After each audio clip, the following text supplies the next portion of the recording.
House of Dragon, saison 2 de retour. Premier épisode, incroyable, validé, action sur action. Et c'est la grande bataille. L'épisode débute la chute de Goliath, le petit David qui terrasse Goliath. Et voilà s'enchaîne la grande bataille entre les deux armées. La chorégraphie des combats, incroyable, le lore. Tout le monde a sa petite heure de gloire. Déjà l'animation, les chorégraphies sont très bien faites. J'avais dit la saison précédente, les ralentis constants, on dirait vraiment du Zack Snyder.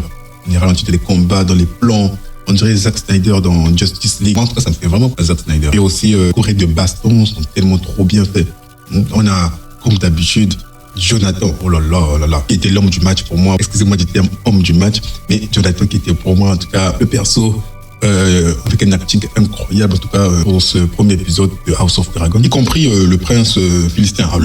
Alors le prince philistin, lui, il a fourni une performance de ouf en termes de baston, en termes de qualité de baston, en termes de jeu de colère, de rage. Incroyable, le prince philistin. Ouais, en tout cas, son acting m'a fait plaisir. Surtout, il y a un moment où il récupère l'épée. Excusez-moi parce que c'est spoil en même temps. Parce que je sais, comme je vous dis, je ne peux pas m'empêcher de spoil. Donc, surtout, il y a un moment où le prince philistin il récupère l'épée de Goliath à la recherche du roi Saül en pleine bagarre. Je vous dis, tu sens toute la colère du type. En tout cas, tout le long des épisodes, on a fait que tu sais ça, la colère du type. Le gars, il est vénère. Enfin, ça, il se balade avec l'épée de Goliath pour trouver le roi Saül. Je vous dis qu'on sent de la colère et de la violence dans sa façon de frapper l'épée. Hormis lui, il y a Jonathan, qui est aussi, comme d'habitude, a des chorégraphies de malade de combat.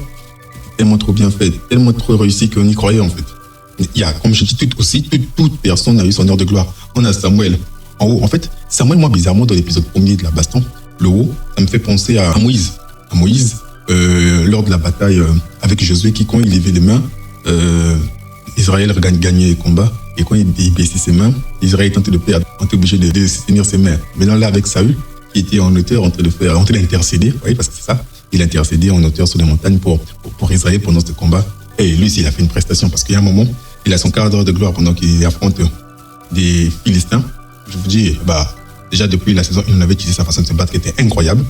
Et là, oui, pour le coup, et il y a Eliab, comme d'habitude, les noms sont rentrés, c'était depuis la première saison, qui ont assuré en termes de chorégraphie de combat, en termes de baston, en termes d'acting. Eliab, très très belle prestation d'Eliab, le frère de David, l'aîné, je pense.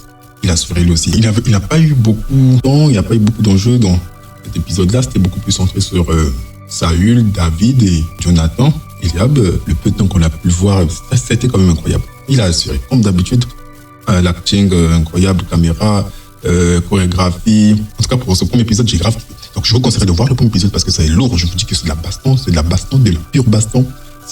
C'est la conquête, c'est tout ce qui est chevaleresque là-bas. Les caméras, un peu le côté sombre, pour cacher un peu les défauts de l'œuvre, un peu de brouillard. En fait, le brouillard, en tout cas, je suis pas contre vraiment parce que c'est ce qui se fait souvent sur les terrains. Je suis pas contre la fumée aussi. C'est réaliste parce que quand il y a un combat, il y a un type d'armes, il y a les chevaux qui galopent, ça fait qu'il y a de la poussière, il y a de la fumée. Donc ça donne vraiment cette impression de combat, cette impression de mort, cette sensation de zone de mort. Il y a les filles de Saül aussi qui ont joué un rôle. Oui, vraiment pour montrer que c'était vraiment un épisode trouble, un épisode de guerre. Tout le monde a joué son rôle. David aussi, le petit têtu. Bon, comme d'habitude, David, en fait, je sais pas trop si on utilise son courage, c'est de la folie. Donc, en tout cas, il a tendance à vraiment ne pas avoir peur, à tendance à être vraiment fou, à avoir des réactions de fou, en fait. Comme quand il abandonne ses frères pour suivre Jonathan, lui, il a fait sortir des moments troubles au début de la bataille. C'est un épisode que je vous conseillerais de suivre parce que c'est lourd. Et l'épisode 2 aussi, c'est la même chose. Mais là, vraiment, dans l'épisode 2, on voit l'acting, on sent l'acting. Là, c'était pas de l'action parce que à l'épisode 1, si je vous ai pas dit, mais Samuel s'est fait arrêter par Saül. Et voilà quoi. Donc à l'épisode 2, on revient sur ça. C'est beaucoup plus l'après-guerre, on rentre chez nous et voilà, la politique. On dit politique, on dit la femme à Saül. Bizarrement, c'est ce qui me vient. Donc la femme à Saül, on voit les autres, tout et tout. Donc c'est beaucoup plus de l'acting là-bas. Et comme ils assurent tous. Ils assurent en acting. Je crois que c'est un an plus tard, entre l'épisode 1er et l'épisode 2, parce qu'un an plus tard, je pense qu'ils rentrent. Et c'est chaud de la mesure où tu vois... Il y a un truc là, il y a le heading. Ils ont toujours en fait su créer de l'intrigue à la fin de chaque épisode.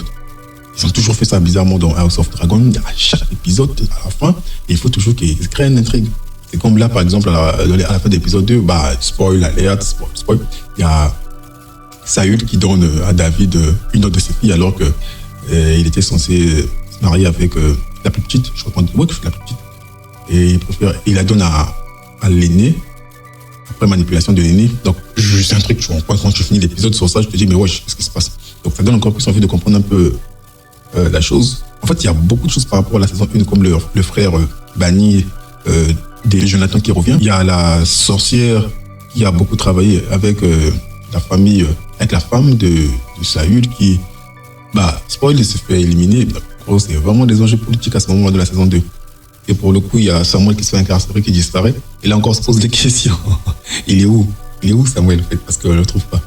Donc, c'est ça, en fait. C'est incroyable. Le jeu d'acting est plaisant. Dans l'épisode 3, c'est basé sur l'entraînement de David.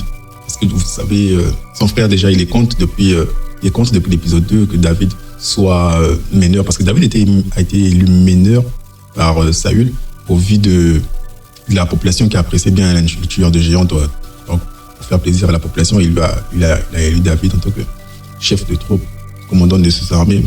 Donc, je crois que dans l'épisode 3, c'est beaucoup plus ce point-là. Bon, il y a le point sur le mariage qui revient. Donc, David essaie de négocier pour récupérer sa bien-aimée de base. Et sur son entraînement, parce que là, ils ont une mission, on les envoie en mission. Et aussi, il y a le point du frère de Jonathan qui revient, qui est un peu trouble. Donc, ça ne dit pas de tout, mais on sent vraiment que quelque chose se passe. Ça va beaucoup se jouer de son côté à lui. Même s'il antise beaucoup la guerre des Philistins avec le peuple d'Israël, mais il y a un truc en sous-sol qui ne dit pas son nom. C'est le frère de Jonathan plutôt, qui est de retour alors qu'il était en exil. On ne sait pas qu'est-ce qui se passait là-bas. On a montré un truc vite fait, mais ça n'a pas tout dit. Donc, je crois que dans les épisodes qui vont suivre, on va beaucoup traiter de ça. Donc moi, je vous conseillerais de suivre cette série. Oh là là, surtout pendant la bataille, le son, incroyable, le son. Tu écoutes le son de la baston. C'est un truc, c'était pas du niveau des Seigneurs des Anneaux, mais c'était un truc en fait. Ça faisait son effet. Ça émergeait dans la bataille, dans la grande bataille. Ouais. Et aussi, il faut qu'on en parle, David. Très beau chanteur, parce que, il a l'air encore. Et il chante à l'enterrement d'un de ses frères, il perd la vie pendant la bataille. Et j'avais déjà remarqué qu'il chantait bien, l'acteur, mais sur ce coup-là, l'épisode 2, en fait, ça m'a remis les tampons en place. C'est un très bon son, les gars, il chante bien. Et donc, je vais suivre le reste des épisodes. Donc, si vous avez remarqué des choses, n'hésitez pas à partager afin que tout le monde prenne info sur. Donc, sur ce, je vous dis à la suite au prochain épisode.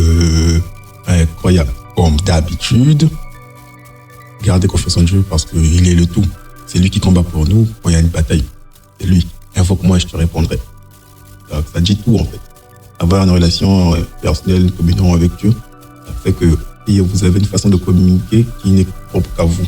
Vous avez une façon de vous mettre en intimité qui n'est propre qu'à vous. Donc vous seul à ce moment-là savez comment parler avec lui, savez comment même l'invoquer. Parce que là, on parle d'une relation personnelle. Avec David qui a foi en Dieu, David qui connaît son Dieu, voilà, son Dieu répond. Il fait de lui victorieux dans toutes ses épreuves. Et vous savez, David c'est comme Jésus avait dit. Jésus, dans les évangiles, il dit un prophète n'est jamais bien accueilli chez lui, en fait. C'est la même. David a été utilisé roi, annoncé roi par les prophètes, mais beaucoup de doutes, encore venant de sa propre famille. Donc c'est pour dire que gardez toujours foi éternelle. Lui, c'est lui qui fait tout, en fait. Il vous prend d'un endroit pour vous ramener vers un autre endroit incroyable. En fait, lui, il bouleverse tout. Il bouleverse l'ordre des prophètes. Il bouleverse tout ce que les hommes appellent par entendement. Lui, il n'y a pas d'entendement. Lui, ce qui n'est pas est. Il n'y a pas d'impossibilité avec lui. Donc à cela, je vous dis bye bye.